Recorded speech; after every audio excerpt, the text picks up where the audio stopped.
Hola, hoy quiero seguir hablando sobre Bertrand Russell, en esta ocasión acerca de su teoría de las descripciones.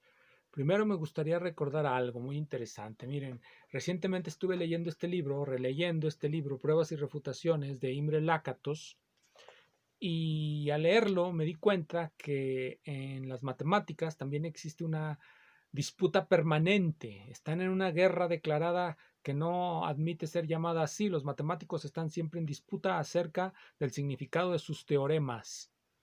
Cambian los conceptos, cambian la extensión de los conceptos y el significado de los conceptos y por lo tanto cambian el conjunto de sus teoremas. Esa es más o menos la idea que nos maneja Lakatos en sus Pruebas y Refutaciones, un libro que pues deben de leer todos los que les gusten las matemáticas. Muchos de las definiciones que hoy usamos empezaron como teoremas, muchas de las demostraciones que hoy conocemos fueron aceptadas, fueron diseñadas precisamente porque las demostraciones previas ya no satisfacían a nadie, entraron nuevos parámetros de rigor, nuevas cosas que descubrir, nuevas hipótesis que criticar y pues las matemáticas fueron cambiando y hasta lo que son hoy. Eso es lo que nos deja la lectura del libro de Lakatos. ¿Qué tiene que ver esto con la teoría de las descripciones?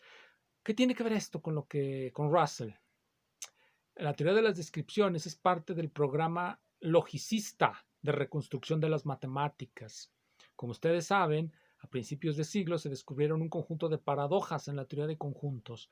Dado que se pensaba darle a las matemáticas un formato teórico conjuntista, la existencia de paradojas llevaba a problemas, en particular porque las matemáticas se manejan mucho los conjuntos indeterminados, es decir, los conjuntos infinitos. Entonces, pues si vamos a trabajar con conjuntos infinitos, necesitamos tener claridad con respecto a lo que vamos a hacer o vamos a caer muy fácilmente en paradojas. No es el único, no es el único espacio en donde acontecieron situaciones de eso. Lakatos nos demuestra que incluso en situaciones tan sencillas como el teorema de Descartes-Euler sobre la teoría de los poliedros, que parece muy sencillo, pero no lo es, dado que involucra delicadas cuestiones de geometría diferencial. Acuérdense ustedes que las variedades diferenciables se pueden triangular con, con cuadritos o con cualquier, en este caso, polígono regular.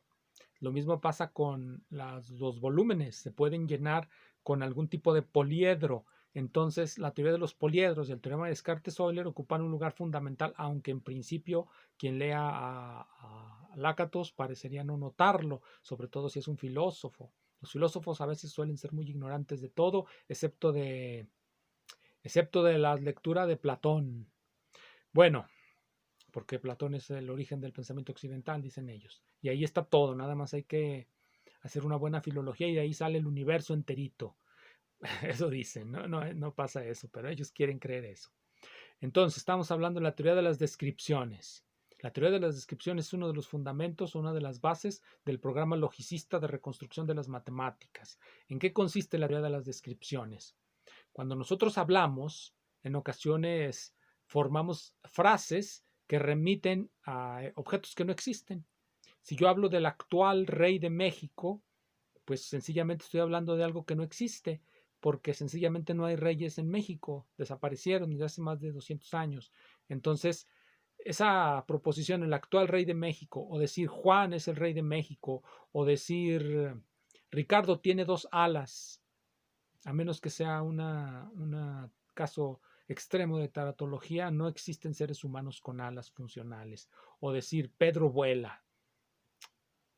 ¿Esas frases que son verdaderas o falsas? ¿Tienen significado o no? Muchos creen que no tienen significado. Voy a poner un ejemplo después, un ejemplo muy dramático, pero por ahora lo dejamos al nivel del lenguaje y del sentido común. Generalmente decimos que esas expresiones son falsas. Cuando alguien dice el actual rey de México, todo el mundo piensa, pues no hay rey de México, entonces pues eso es falso. Entonces, tenemos que reconstruir esas proposiciones de modo tal que queden como lo que son realmente. Esa es una de las bases del logicismo, no ser tan ingenuos respecto al lenguaje. Si algo parece que es una proposición existencial, hay que mostrar en qué consiste, cuál es su forma lógica, es decir, ese es el programa logicista, encontrar las formas lógicas de la matemática. Bien, entonces, ¿cuál es la forma lógica de una descripción? Bueno, aquí voy a poner un ejemplo. Esta es la forma lógica de una descripción definida.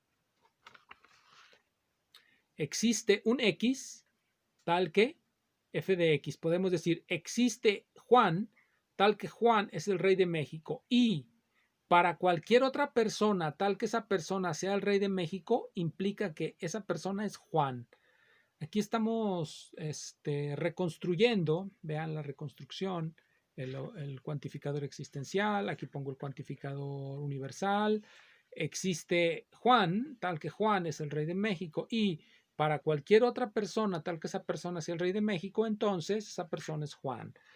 Estamos singularizando nuestra expresión porque cuando hablamos de eso pretendemos hablar de una sola persona que satisface un conjunto de propiedades. Entonces, nuestra descripción es intencional, generalmente no es, la tenemos que traducir cuando hablamos de un objeto, es decir, cuando estamos en una descripción extensional referida al objeto, la queremos transformar en una expresión intencional referida a las propiedades del objeto y a si existe o no existe. Entonces ya así tenemos la reconstrucción, esa es la teoría de las descripciones de Russell, la descripción de nuestro objeto. ¿Por qué es importante en el logicismo? Porque generalmente cuando construimos la teoría de los tipos, ustedes recordarán que la teoría de los tipos es la solución a las paradojas de la teoría de conjuntos. De acuerdo a Russell, nosotros generamos una jerarquía de tipos.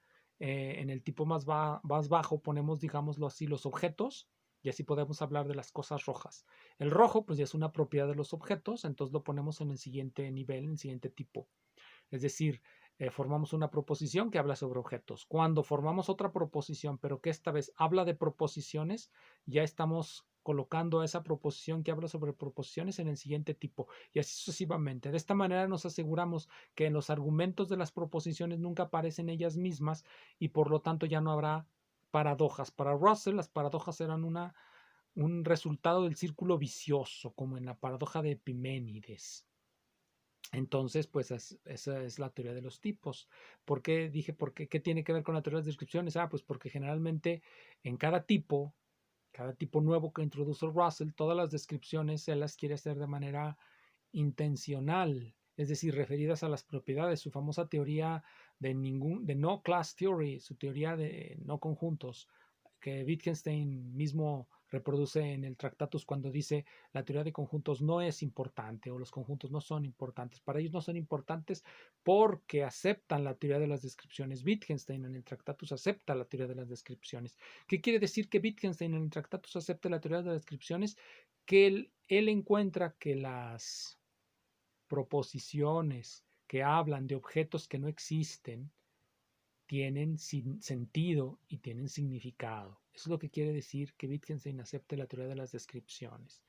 Esa es más o menos la idea de la teoría de las descripciones, poder darle sentido y significado a las frases y proposiciones que hablan de objetos que no existen, como el actual rey de México o como el crecimiento de 16% de la economía mexicana, pues no existe, pues es falso que exista eso, entonces le damos ese valor de verdad, falsedad, a algo que sabemos que no existe, pero que podemos hablar de él. Por eso anteponemos el cuantificador existencial, eso nos permite darle valores de verdad. Bien, ¿dónde se vuelve importante esto? Bueno, hay muchos filósofos y quiero comentarles de uno. Un filósofo que se llama Sigifredo Esquivel Marín, un filósofo muy premiado por sus aportaciones a la literatura y al ensayismo, no precisamente a la filosofía. Bien, él publicó en 2014 un artículo que se llama Estilos de escritura, notas sobre Javes, Melville, Heidegger y Nancy.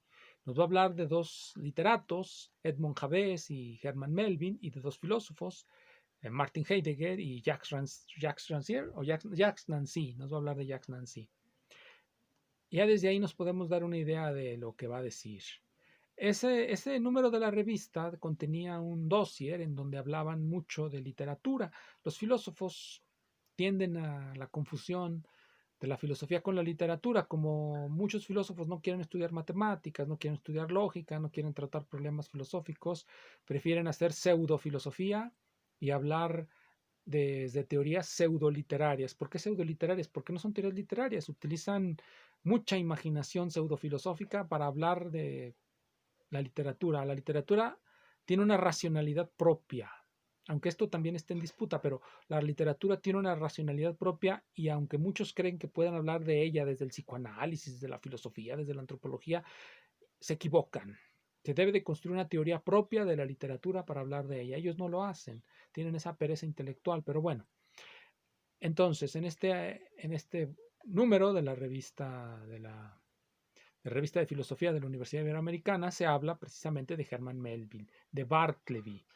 Entonces, este señor, Esquivel Marín, cree que debe de hablar algo sobre la teoría de la ficción y nos da una teoría de la ficción que según él basa en las teorías de Wittgenstein. Vamos a ver qué dice. Aquí tengo una cita de él.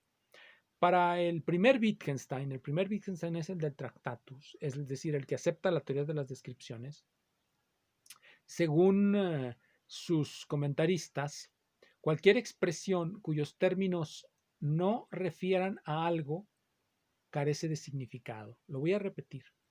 Para el primer Wittgenstein, según sus comentaristas, cualquier expresión cuyos términos no refieran a algo carece de significado. Esto incluye la ficción y la metafísica. Entonces él nos va a decir que la ficción, las novelas, carecen de significado. ¿Por qué? Porque sus términos y sus oraciones y sus frases pues no remiten a nada. ¿A qué remite Ana Karenina? A una historia ficticia, a una historia que nunca ocurrió.